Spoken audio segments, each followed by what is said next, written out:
Hi everyone, welcome back to my channel. તો friends, હવેથી હું તમારા માટે સવારના જમવાના, રાતના જમવાના અને નાસ્તાના સરસ મજાના શોર્ટ્સનો વિડીયો હું લઈને આવીશ। તો આજે મેં ચોળી બટેકાનું શાક બનાવ્યું હતું।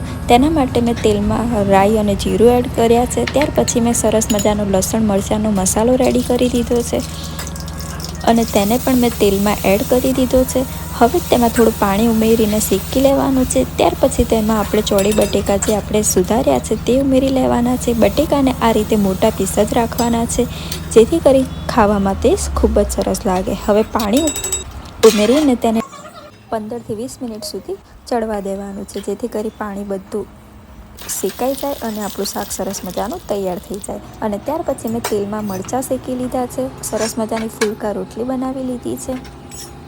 તો ફ્રેન્ડ્સ, આપણું સરસ મજાનું સવારનું ચોળી બટેકાનું શાક, રોટલી, મરચાં, છાશ